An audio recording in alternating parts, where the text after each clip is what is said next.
दिंडोरी तालुक्यामध्ये करण्यात आलेल्या सिमेंट काँक्रीट रस्त्याच्या अर्धा ते 1 फूट खोल असलेल्या साईड पट्ट्या संबंधित ठेकेदारांनी भरलेल्या नसल्यानं आणि काही ठिकाणी अपुऱ्या तसंच काळ्या मातीनं भरल्या असल्यानं मोठ्या प्रमाणामध्ये अपघात होत आहेत।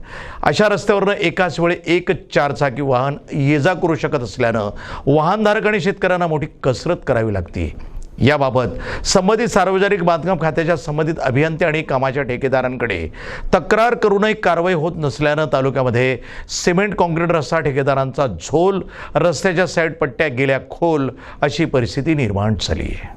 दिंडोरी तालुक्यामध्ये महाराष्ट्र शासनाच्या जनजाती क्षेत्रांतर्गत तसंच केंद्रीय रस्ते यांच्या प्रयत्नातून विविध मार्गावरील रस्त्यांची कामं करण्यात आली आहे, तर काही कामं झाली आहे। रस्त्यांचा दर्जा चांगला असावा आणि दीर्घकाळ सुस्थितीत राहावा यासाठी सिमेंट काँक्रीटच्या रस्त्याचं कामांना प्राधान्य देऊन करण्यात आलं आहे आणि काही ठिकाणी कामं सुरू तर काही अपूर्ण अवस्थेत आहेत। यात बोपेगाव ते तळेगाव वणी, अंबानेर फाटा ते राजपाडा, पुणेगाव ते कोशिंबे, राजीवनगर ते रतनगड, ओझरखेड ते करंजी याप्रमाणे अनेक रस्त्यांची कामं झालेली आहेत। मात्र सिमेंट काँक्रीट रस्ता तयार करताना बहुतांश रस्ते पूर्वीच्याच रस्त्यावर सिमेंट काँक्रीट रस्ता केल्यानं ते पूर्वीच्या रस्त्यापासून 1.5 ते 1 फुटापेक्षा अधिक उंचीचे झालेत। हे बहुतेक रस्ते हे 3.75 मीटर अर्थातच 12 फूट रुंदीचे आहेत।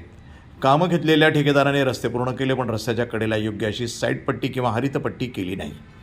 रस्त्याच्या कामाला 4-6 महिने झाल्यानंतरही मुरुम टाकण्यात आलेला नाही, त्यामुळे रस्त्याच्या वरच्या थरापासून साईडपट्टी कुठे 6 इंच तर कुठे 1 फुटापेक्षा खोल गेली आहे। त्यामुळं वाहन खाली उतरल्यास पुन्हा वर चढण्यासाठी कसरत करावी लागते।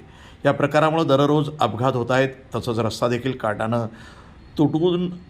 तुटत असल्याची बाब गंभीर आहे। रस्त्याच्या निधी कोणी आणला आहे याचं श्रेय लाटण्यासाठी सर्वच पक्षातील पदाधिकाऱ्यांमध्ये अहमभूमिका लागल्याची कित्येक उदाहरणं आहेत। मात्र रस्ता कसा होतो याकडे कोणाचंही लक्ष नाही। विशेष म्हणजे सार्वजनिक बांधकाम विभागांतर्गत या कामावर अभियंता सापडणं दुर्मिळच, त्यामुळं रस्त्याचा दर्जा सुमार राहून 1-2 वर्षातच नेहमीप्रमाणे खड्डे पडले तर आश्चर्य वाटायला नको असंही चित्र आहे। याबाबत काही ग्रामपंचायती याबाबत सार्वजनिक बांधकाम विभाग यांच्याकडे कामाचा दर्जा, साईडपट्टे न भरणे, अपुरी कामं याबाबत तक्रारी अर्जही दिलेत। मात्र याकडे संबंधित अधिकारी सोयीस्करपणे दुर्लक्ष करत असल्याचा आरोप ग्रामपंचायत पदाधिकारी, जागृत ग्रामस्थ हे करत आहेत। प्रतिनिधी दिगंबर पाटोळे, वणी, नाशिक, NTV न्यूज मराठी।